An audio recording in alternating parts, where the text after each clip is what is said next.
that this is an open microphone.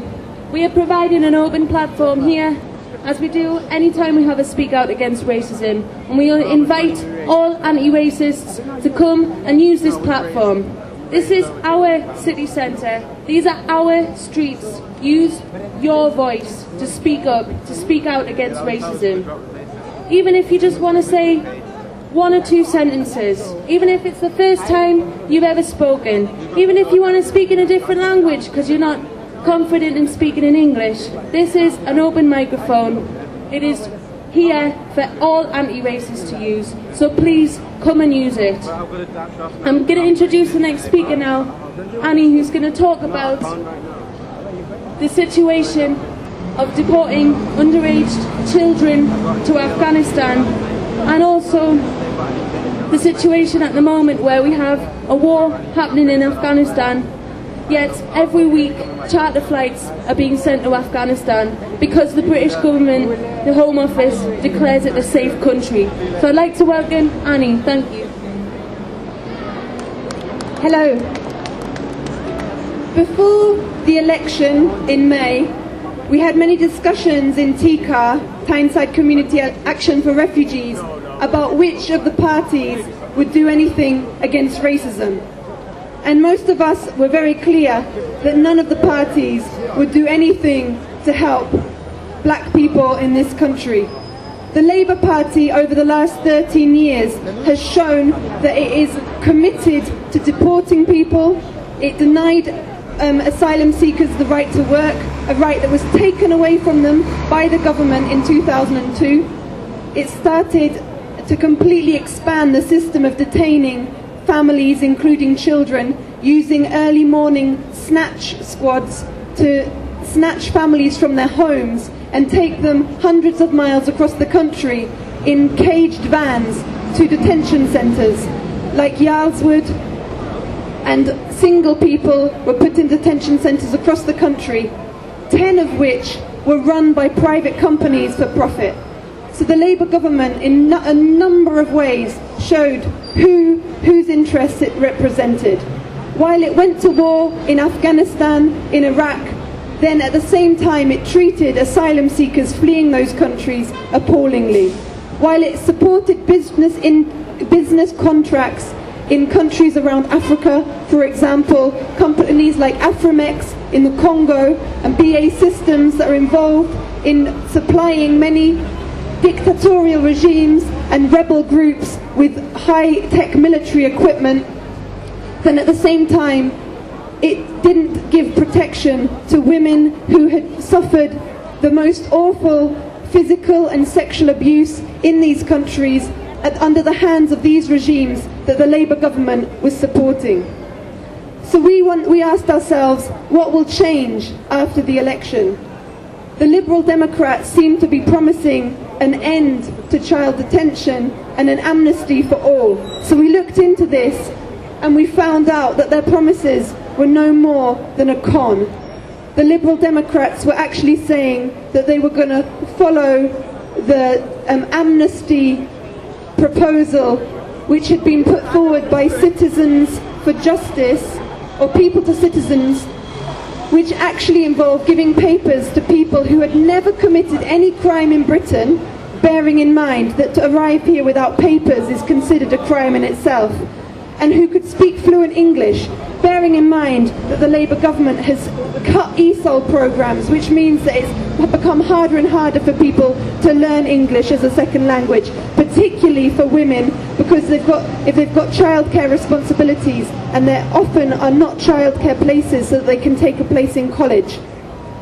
So bearing this in mind, we were quite clear that the Conservative government wouldn't do anything to help migrants and asylum seekers. It came then as no surprise that when the Liberal Democrats actually got into power with the Conservative government, that they renegade on many of their promises. But one thing was still put forward that gave many people around the country some hope. They said that they were going to stop child detention, and the government is still saying that they're conducting a review from, I think, this Monday until the 3rd of July to see whether child detention should be stopped. Bear in mind that there have been numerous reports done by different charities, including the Joseph Rowntree Trust, charities up and down the country. The Children's Commissioner, Sir Ian Ainsley, has conducted an investigation into child detention. The Prison Ombudsman, Anne Hours, has done so many reports, I couldn't even list them, about how children are mistreated in detention centres. And yet the Conservative and Liberal Democrat government says that they're going to do an investigation as into whether detaining innocent children is appropriate or not. Still, many people are hopeful that something may come of this. Now, what I want to talk about today is the recent news that has come about, that we've found out about, that the newly elected government has already put into place plans to deport children who've come to this country by themselves. Now, these children are often victims of human trafficking, including sexual trafficking. These children often are orphans, they've lost their family, or they're fleeing from groups that have been recruiting them, trying to recruit them as child soldiers. And if you listen to some of the stories of these young people that have crossed continents and seas to try and reach safety, then you can't help but be truly appalled by what you hear. Now, like in many cases, this government has had the last government, and it seems like this government is just carrying on the same policy, just listens to people's cases, and in a lot of cases tells them that their case isn't believed. And so that's why the current government says that it's okay to deport thousands of children back to countries like Afghanistan. In fact, the recent plans include opening a settlement centre in the capital of Afghanistan, in Kabul, so that the children who are deported from Britain can be reintegrated into the society. Now, when the Danish government did something similar, deporting children back to Angola, then an investigation into those settlement centres afterwards found out that only a handful of children had actually stayed. The rest of them had been collected by relatives, and no proper checks were done to ensure that these people were really relatives and not groups trying to recruit those same children back into being soldiers. TCAR is against all deportations that are forced deportations. People have a right to stay in Britain. Britain has got no problem exploiting countries around the world. Britain has not got no problem making huge amounts of profits from arms investments and from occupying countries and getting contracts for oil and other mineral resources.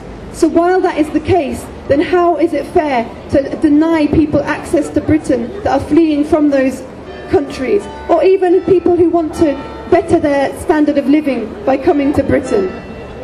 But to deport children back to a situation of war, this is really stooping lower than even the Labour government stooped.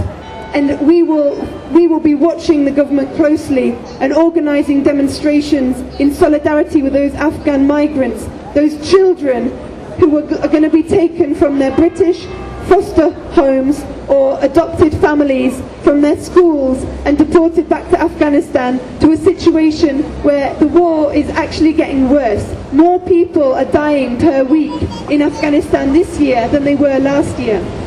I mean, would you send your child on a holiday camp to Afghanistan? Because I certainly wouldn't. So if it's not okay for British people to go to Afghanistan because it's not safe, then how is it fair to deport children back to Afghanistan? Thank you.